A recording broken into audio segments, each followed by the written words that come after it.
Welcome to the Leadership Roundtable, a podcast with Dr. Conway Edwards, where our goal is to help you increase your leadership capacity. Let's get ready for today's episode. So we want to thank you for joining us on this day. Also want you to know that you can go to our webpage, visit onecc.com/leadership roundtable. You'll be able to see all the resources that go along with this talk today. And today, our topic is one that's going to be helpful for all of us. It's called the hurdles and hindrances to growth. So we're going to be talking about what holds us back today from growing. And to jump in the conversation today, we have none other than Dr. Conway Edwards. Well. And the one and only. Here he is. This guy, Luke. I'm just a jean jacket. Luke Jean Jacket Brownell. That's it. Is here to join us today. So, fellas, how's it going? It's going great. I'm looking forward to this podcast because I think so many church leaders, pastors, volunteers, ministry leaders struggle here, and they get stuck, and they don't know why they're stuck, and they don't know what to do to unstuck themselves. And so highlighting these hindrances to growth, I think will go a long way in helping people identify where they are, what season they're in, and some of the steps they need to unstuck themselves or to move from one phase of ministry to a whole nother level. And I wish somebody had told me this earlier in ministry. I'm still using it today. I wish somebody had told me much earlier, because we could have gone much faster through some of the hurdles and some of the hindrances that are causing us to stay stuck or plateau in a particular area, whether that is digitally or physically. I think it'll be extraordinarily helpful to you guys. Luke, what you got? Well, I feel a little uninformed about the athleisure wear, so I'm probably a little overdressed. Next time. Listen, I think you're absolutely right. And the beautiful thing about the principles here to me is that they fit in any category. So this can fit in your team, your sport, your athletic team, your sports team. This will fit in your organization, whether it's business or church or ministry. This even works. Honestly, I'm seeing some of this, how this works in a family, but I've got 5 kids, so everything is complex. And everything is stuck. Yeah. The only thing that's not stuck are the appetites. They keep getting bigger. There it is. All right. So, I mean, when we jump into this, we have 4 of these we're going to talk about. This is really cool because in a previous podcast, we talked about things we wanted to be sticky. And in this one, we're going to talk about things we don't want to be sticky. No, that's what good. happens when you do get stuck. So we've got 4 of these. The first one, the first hurdle or hindrance to your growth is unnecessary complexity. There it is. There it is. So the thing you need to remember, and most of you know this already, is that leaders do the right things and managers do things right. Leaders do the right thing. Somebody famous said that. I don't remember who, but somebody said that. But it's such a good analysis of the tensions in every organization, right? So leaders are going to know exactly the 3 or 4 things they need to get done, and they're going to run as hard as they can in that direction. Managers are going to say, well, yeah, I get that, but we need to do things right. They need to be orderly. There need to be some structure. There need to be some organization around it. And therein lies the tension. If the leader goes too far without the manager coming behind them, then you're going to have chaos. If the managers lead, then not a whole lot of stuff's going to get done. And so you've got to marry the two to be able to have a thriving ministry area, a thriving sports team, or whatever you're working on. And so in light of that, unnecessary complexity usually happens when the manager begins to win, and then the manager begins to say, we need more structure here, we need more rules here, we need more organization here. And if you get overly complex, then that can really slow growth down. So as a team, you've always got to marry those two. Are we running hard toward our goals? And then do we have too much complexity that's now slowing us down? So which one of you want to jump in there? I mean, I think you just brought something to mind. This sounds very biblical. It sounds like we started off with about 10 rules in the Old Testament. And over time, we added to where there was 500 to 600 rules because we needed a rule to make sure the rule got done. And then we needed a few rules to make sure that rule got done. And by the time we get there, there's 500-600 rules, and we're drowning in rules, and we've lost the purpose of what God really intended for us to have a relationship with Him. And then what I love about Jesus when He comes back, He says, hey, let's boil it down to two. You do these two well, and focus on the two. And then if you focus on these two, then I think you'll move the ball forward. And I think that was beautiful. Luke, what do you got? Yeah, I think there's a dynamic relationship between the leader and the manager when it comes to solving problems. And I was just talking with our team today about a problem we're trying to solve, and I really just kind of implemented a solution, not realizing that at the same time it made it more complicated for them.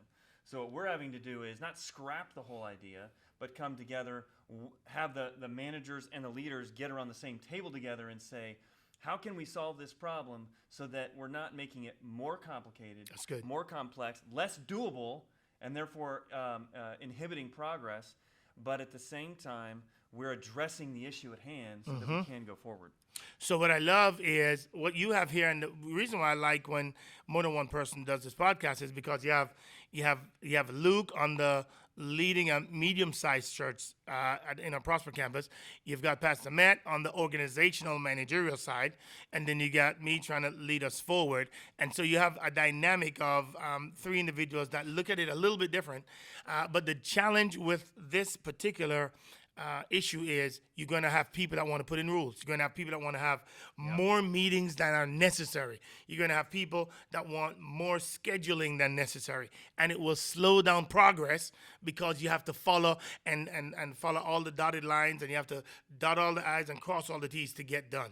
And whenever something goes wrong with the leader who is driving the ball forward, the fix often is to put a rule in place. The fix often is to put a structure in place. The fix often is to put a meeting in place so that that never happens again. And while that's very healthy, taken too far, it slows growth down massively. So finding the balance there becomes what's really, really challenging, and which is why most people usually slow down. So in your organization, in your church, in your ministry, you must make sure, okay, what are the 2 or 3 objectives that we're driving toward? And you've got to make sure, do we have too many organizational hindrances that are slowing us down? Is to get something done, does somebody have to go through 3 levels of authority to get something done? Or do they have the framework in which they can make the decision without the organizational hindrances that can slow it down? Pastor Matt, what are you thinking? This one hurts. The way I see it play out too is everything you just said. It plays itself out on your team or your organization or your church when one person messes up, one person does something they're not supposed to. You might find yourself then making a rule out of that for everyone. So sometimes we overcorrect when something doesn't go how we want. It's just like what Pastor Conley was just saying, and we end up mandating everybody do X, Y, and Z because one person messed up, where a lot of times it should be a conversation and a corrective plan with that one person instead of now having 50 new policies and 50 new systems and processes to follow, and then everything's so complex and nobody knows what to do. And what ultimately happens is leaders run from organizations. That promise that they do. They run from organizations that you've got 10 rules to follow before you can get something done. So if you're on the side and your personality is on the side of management and you're thinking, yeah, this is right, this is how we should do it, that's great. But just know that you've slowed stuff down. And the problem with that is then you're going to attract more managers to your team, to your organization, and leaders are going to stay away from you because everything they try to do, they've got to get 4 signatures to get it done. The danger of that is then a lot of organizations attract managers more than leaders, and then some organizations attract leaders more than managers. What you're really trying to get is maintaining the tension of both. But to do that, you need a loving environment where everybody knows what their strengths are, and they get to working their strengths, and their give and takes along the way.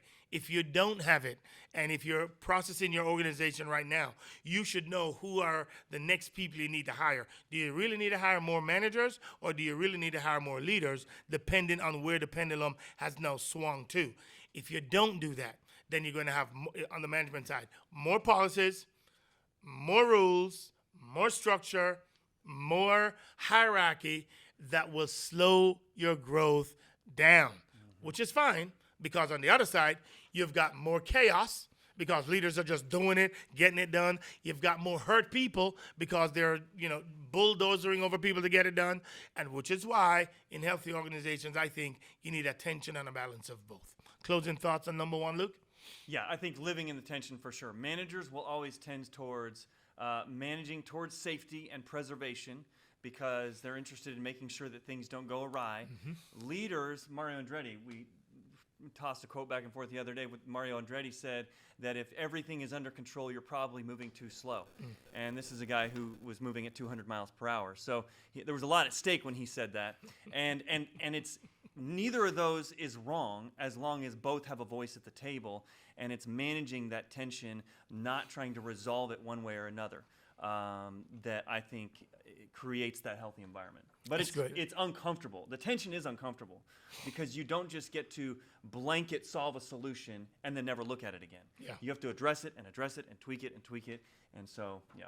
And Matt, we've seen this from when you planted our Louisville campus, and you probably had 150 people all the way to where it is now. And Luke, from your perspective, would a campus averages about 700 or so, and now how you have to lead through that, and then with a larger experience, it's all different. And sometimes you need more leaders than you need managers, and then as you grow, you're gonna need more. You're gonna need a lot of managers to balance it and to keep you from lawsuits and to keep you from foolishness. You're going to need it so that you slow it down enough so that now you can have an organization that's completely balanced as you move forward. All right? What's number two? What do we got? Yes, that was one. Number two is the number two thing that'll hold you back from growing is having unscalable processes. Okay, so tell us what was number one again. Somebody got lost in the process. Number one, Uh-huh.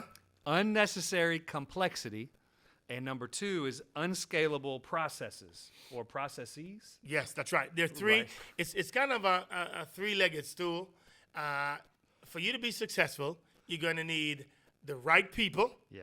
You're going to need the right processes, and you're going to need the resource engine or the economic engine that drives it, Yeah. right? You need all three for it to work. If you don't have either one of these, then you're going to collapse. It's going to be a stool that you should have the foundation of three legs, and you're going to have one or two. So the beautiful thing about this is you've got to make sure you're monitoring all three at all times. You've got to monitor the people that you're bringing into the organization. You got to monitor the processes and make sure those processes are growing commensurate with the people that you're bringing in. And then you got to be able to pay for this stuff, and you got to be able to be sustainably great with the resources to handle it as you go forward. Any one of those you ignore to your own peril, because it's only a matter of time. So you need the right people that own it, have the passion for it, and want to live in it. You need the right processes. That is, are the processes commensurate with the amount of people we have? And then you need the engine room of the resources that's growing the thing to be able to pay for the processes and to pay for the right people to support it. Now, once you get those three, now you've got to monitor them growing at the same time. Because usually what happens is some people overstaff and then have too many people to pull it off, or you have over-process, then you have too many processes and people can't get things done, or you don't have enough resources because you're not monitoring that one, and now you have to lay off people because you can't pull it off. Luke, what you got on that one? Well, yeah, kind of a question. So for you, in this different seasons of ministry and church that you've led, where have you noticed when it comes to the processes when it's time to tweak versus overhaul? Because at some point it reaches its critical mass, and then at another point it reaches its full capacity. It's no longer going to work. Yep. So where in that curve do you prepare to completely overhaul it or continue tweaking? Yeah, so my problem is I seldom think about processes. I don't like them. I think they slow down all great leaders. So I don't like processes, which is why I need people around me that love processes to put them in place, or else because I'm not washing the process leg of the stool, then what happens is we have so many people, everybody doing their own thing, and nobody managing the processes to make sure that there's accountability behind it, that people are actually getting their work done, and that people are doing it and headed toward their own personal goals that they want to achieve. So you've got to marry the two. I love two of these processes. I despise one, which is why you need people who will help you balance the stool. So I'm always going to be looking for the right person. And I'm always going to be looking for, is this person, can they get the job done? I'm always going to be having my eyes on, do we have the economic engine that can pull this off?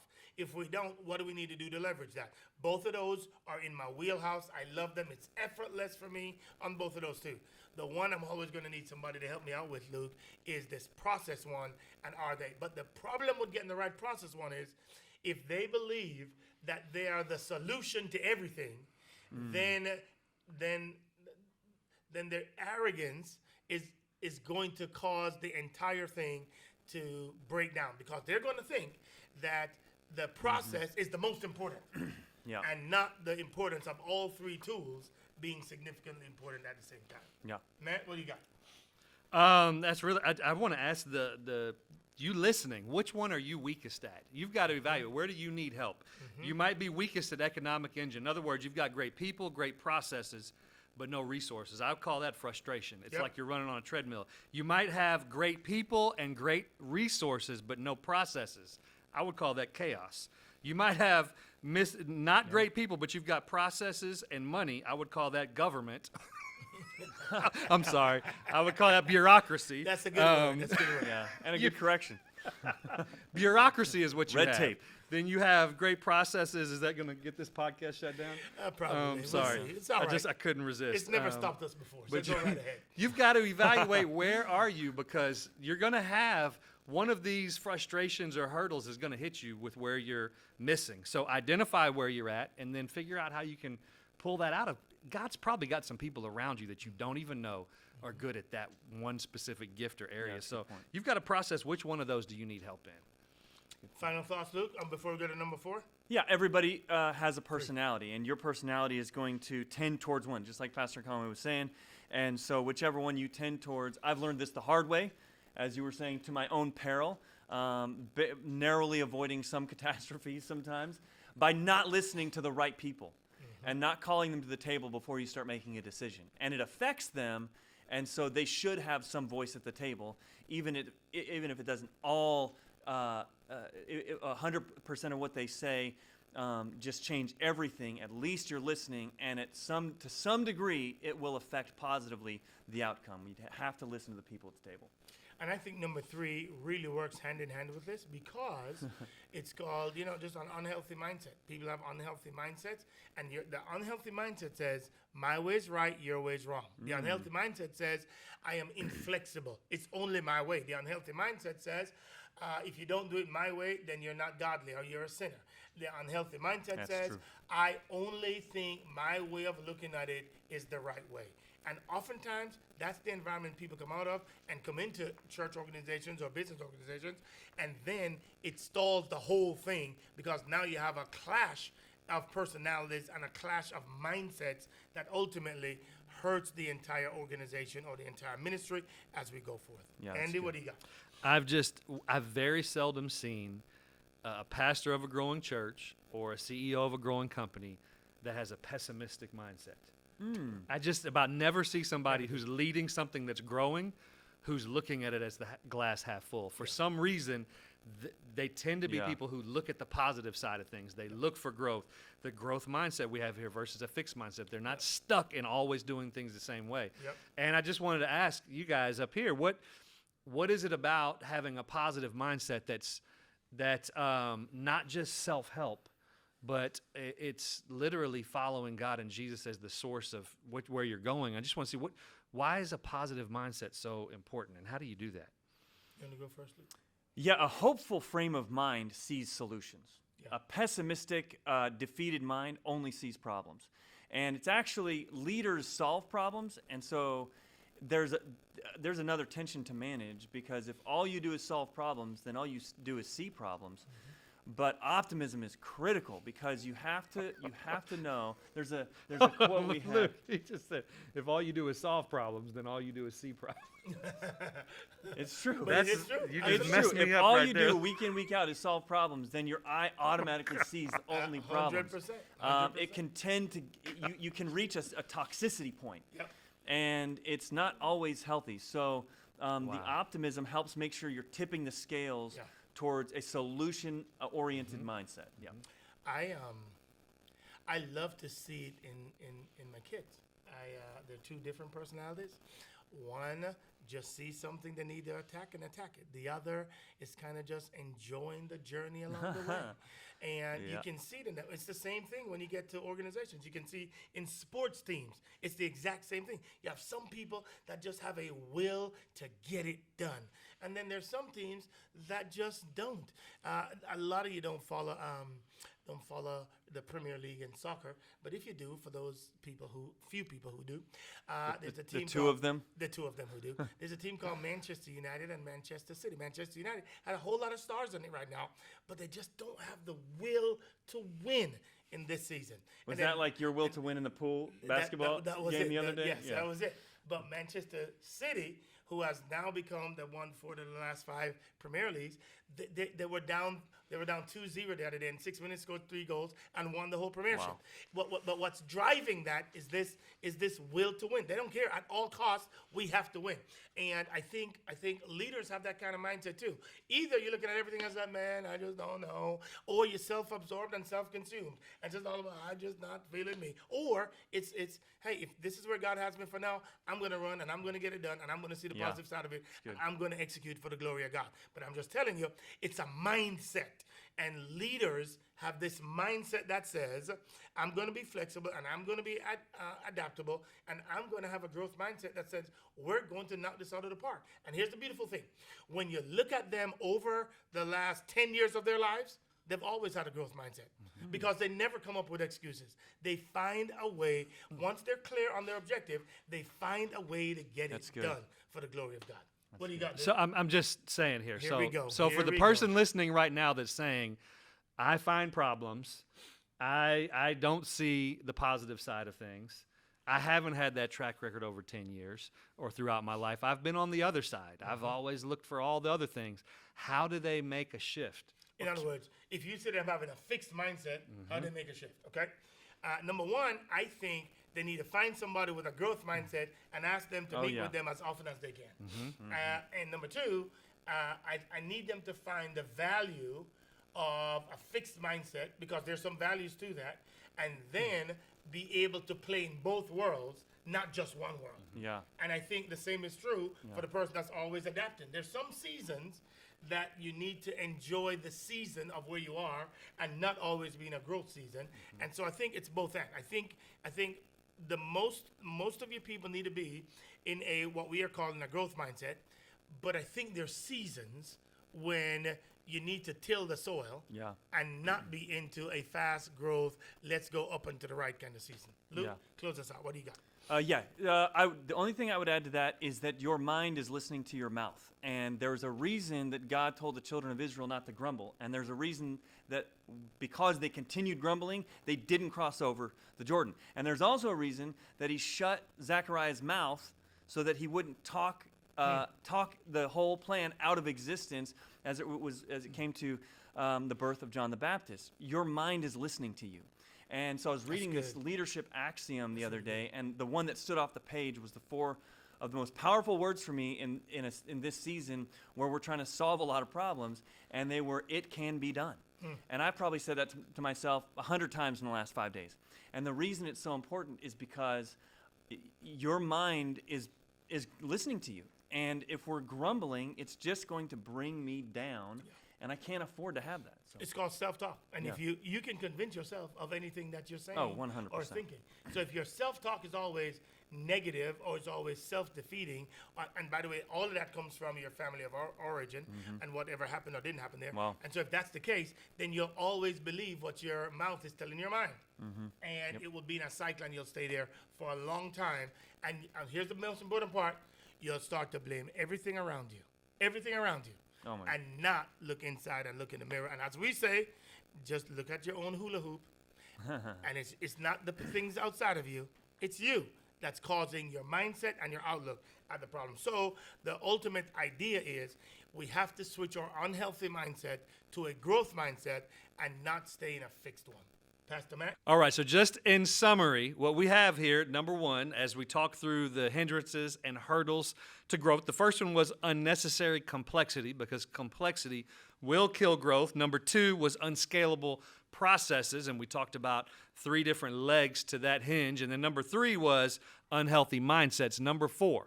So the fourth way that we stop growth is underdeveloped leaders. My. We didn't talk about this one all day. We should have just talked about this one. Underdeveloped leaders, ladies and gentlemen, hold organizations back. That's just the truth. If you've got a leader that really is just kind of coasting along, they'll always hold the organization back. And the problem in churches is that most of them, because leaders above them don't like to have tough conversations, they get stuck in that role, and they're not growing, and therefore the organization or that ministry never grows. Which is why you almost have to challenge your team that you ought to be the best in the industry in your area, and you should be turning people down monthly from a role that they're inviting you to. And if other people don't want your people, that means they're not the best, which is why nobody's calling them. That's why it's important to make sure you have a growth pathway for your people to get better. That's why the reason they should be following you is because you're adding value to them and you're growing them. And they're growing and learning things that they never knew before because you are teaching them as the ministry leader, as the small group leader, as the department head leader, as the pastoral leader of a campus, whatever it is. You're adding value. So they're following you not because you're giving them a title, not because you're paying them money, but because they see how they're growing because they're closely attached to you. Luca, what in the world do you have on this one? Oh my! So it has to do with who has the influence in that moment, because organizations will always have chatter, and if the leader who's responsible for the direction of the organization isn't persuading at least 51% of the action of his or her staff, then the chatter of the organization will win the equation and it will drift downwards. That's good. And so you have to win the chatter game. You're not going to stop the chatter. Yeah. You just have to make sure that that the development is happening, and how do I say this? You have to make sure that the leaders in the organization are aware that they have to decipher daily the difference between the chatter and the culture. That's excellent, Matt. And leadership has to be a part of the culture. Yeah. It cannot just be a program. It can't be, hey, I want you to go watch these 5 videos or a class. Those are all good things, but leadership should be a journey and a part of the culture of what we do here. Yeah. One of the points that we have on here to talk about is so good. When you're looking at people, it's, do you see people as tools to get things done, or do you see things as tools to develop people? That's good.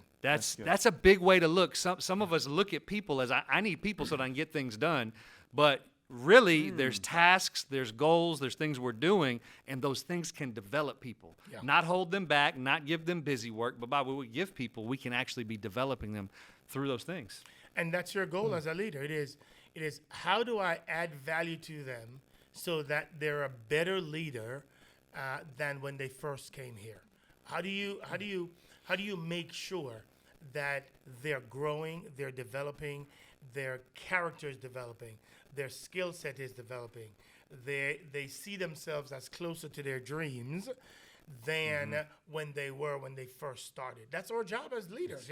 The Bible tells us to equip the saints to do the work of the ministry. So how are you equipping your people so that they can equip their people? And most of the time, the problem is we pick the wrong person in the first place. Right. So now you can't even develop them because now they're managers where they should have been a leader, or they're a leader when they should have been a manager. And because we hire or we bring volunteers on in a crisis, now it's even harder now to remove them out of that role and get somebody else in that role. which is why a pipeline of leadership Yep. should always be what you're developing. You should always have the next person up in your organization because you're never settled, because any organization that's growing will never have enough leaders. That's why you have to keep cultivating them and developing them along the way. Luca? Yeah, couple points that I think are super critical. First of all, another thing that Pastor Conway does really well, and I think he does it by nature, but you can also learn it by nurture. In other words, you can learn the behavior, is identifying the type of person you're dealing with by giving them tasks. So even the type of development that's needed, just pitching them tasks, and some of them are really quite important, and others of them may or may not see the light of day, but how well do they execute and with what style, a lot of times will identify the type of individual that they are. And I know that I don't do that by nature. I don't naturally do that, but I've learned it. And so if that's not something that you do just naturally by bringing people in and just trying them on in different roles and tasks, you can certainly try and just do it by repetition. And then the other thing about that with the pipeline is that you're surrounding, you're always filling the room. Actually, you do this all the time. You fill the room with alternates. And so the people who are in the game, there's a healthy tension internally to know I can be replaced. And so you don't settle. You don't settle. You're always stirring yourself up because you're going to run harder because I want to give my best, because I always see people around here that could do probably as good or better job than I am. So. And most people, when they don't have somebody waiting in the wings, if their character is not right and they know they can hold you hostage, they will. And they'll do it for money. They'll do it for every other reason that they shouldn't be doing it for, but they'll do it. Therefore, you've got to make sure that you always have more people than you need, hire more people than you need, have more volunteers than you need, so that there's always a healthy competition about exceeding our ability as we go. But another thing I want to remind you of is it's not about perfection. You're not looking for the perfect person. You're just looking for growth. You just want somebody to have a desire to be better than they were last month. And if you have somebody that's willing to learn on their own, come to the table with more than you talked about last time, then you have somebody that's heading in the right direction. Pastor Matt, what do you got? That's good. Growth is big, and another great speaker says that you can have control or you can have growth, But you cannot have both. And I think when we look at our leaders, we can control or we can grow, and I just what we've talked about is so big. We want to develop them so much. You want to develop them so much that you're almost scared because they get so good and everybody wants them, but yet you're faithful and trusting that they'll never want to go because of how much you've developed them. That's good. That's good. Hey, y'all, we're going to do something that we've never done before. We're going to ask somebody in our audience. We have a little bit of our staff here today, and we're going to ask them to ask a question, and then we're going to answer whatever question they ask. This is not edited, so hopefully they ask a really cool question, or else this podcast will be unique. So in a moment, we're going to get a question from them. But Luke, final thoughts, and then Matt, final thoughts, and then we'll get a question, and then we'll be done for today. What do you got? Yeah, I'll just tag on to that perfection comment that you made, which is if you study some of the great organizations that we admire right now, one of the fundamental principles that they followed was that it was not that once it was 80% there, they went to market. That's it. And if they had sought 100%, first of all, that is an elusive, vaporous target. You'll never hit it. But second, you're going to be so late that somebody else already met the need with the 80% solution. And so you don't want to hit the market with something that's not quality, but perfection is unreachable and not even practical. That's good. Andy? I'm ready to hear what this question is. You are. I think they've got one. But I got it. So let me summarize again. So you have unnecessary complexity.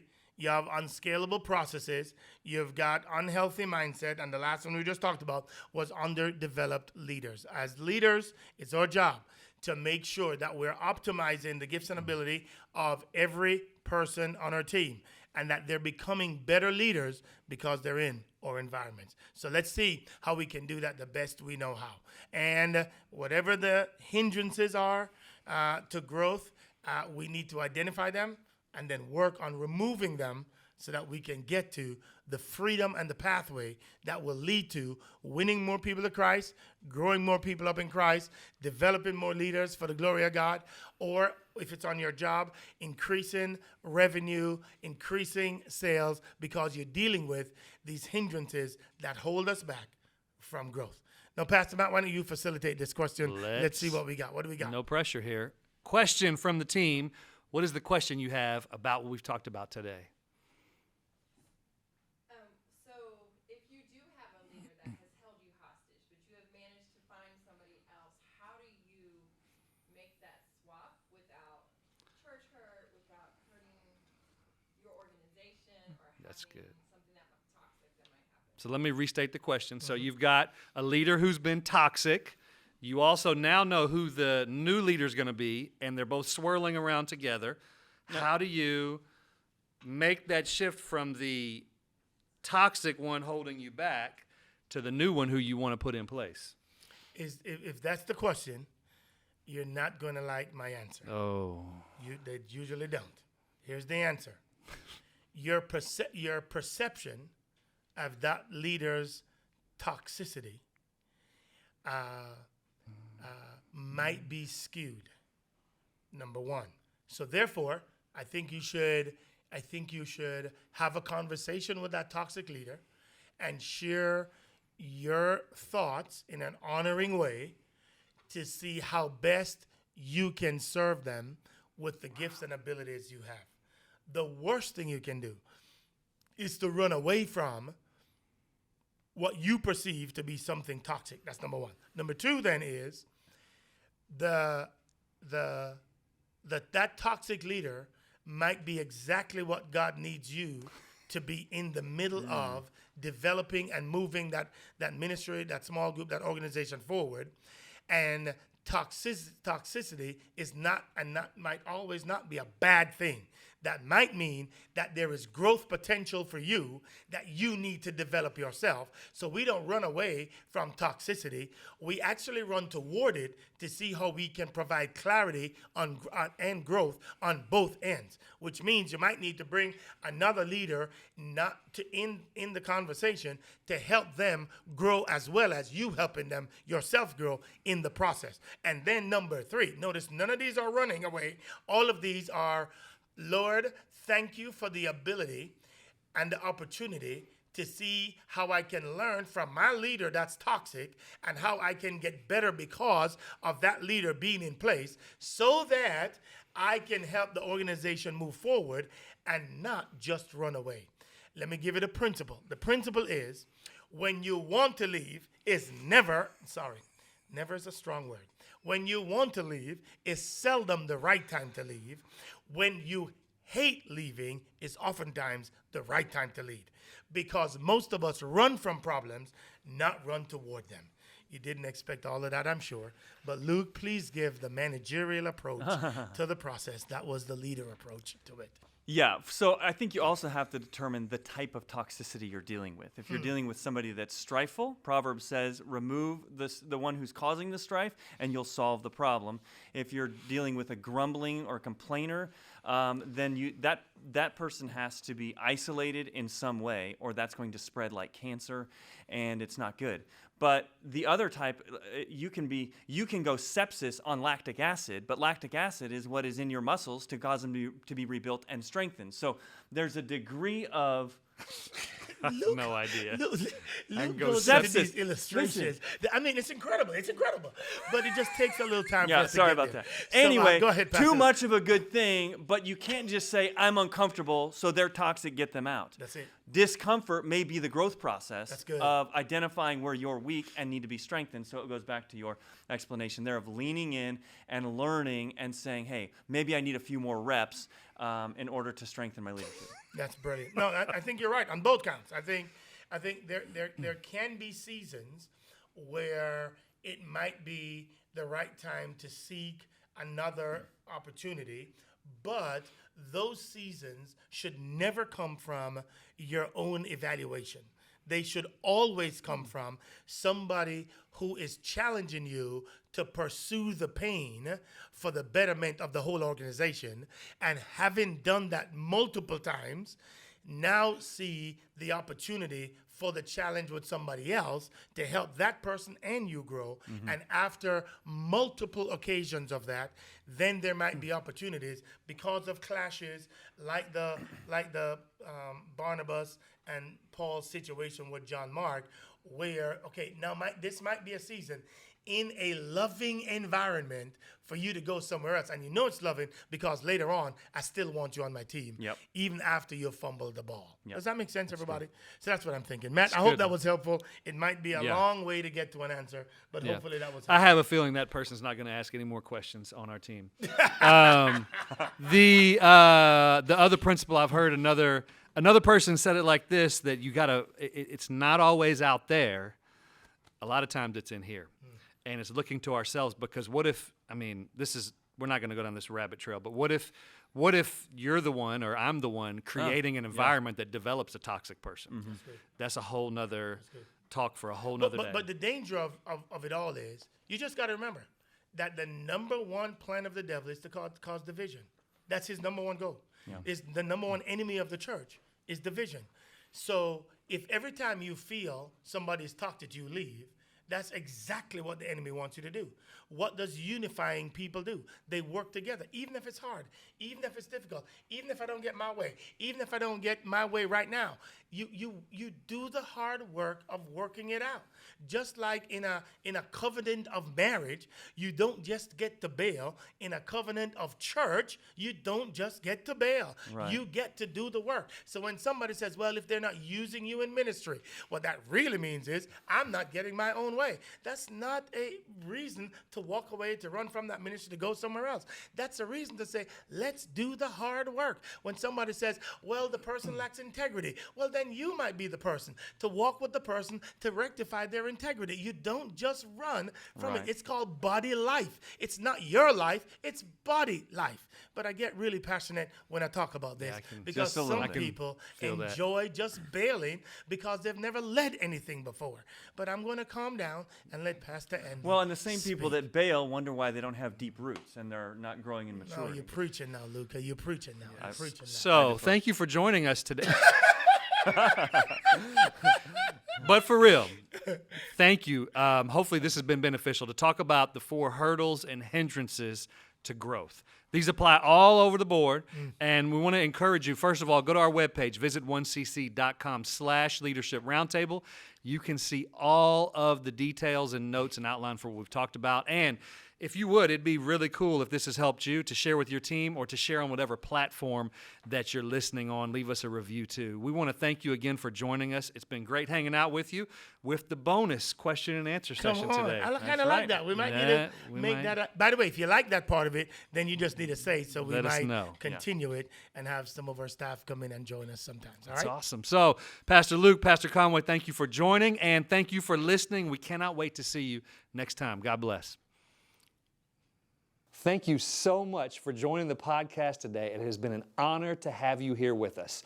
Now, just want to remind you that all of the resources we talked about today are available online at visit1cc.com/leadership roundtable. Now, if this has been helpful, leave us a review, go out there and hit subscribe, and more importantly, share this with your team so that everybody can grow. We can't wait to see you next time.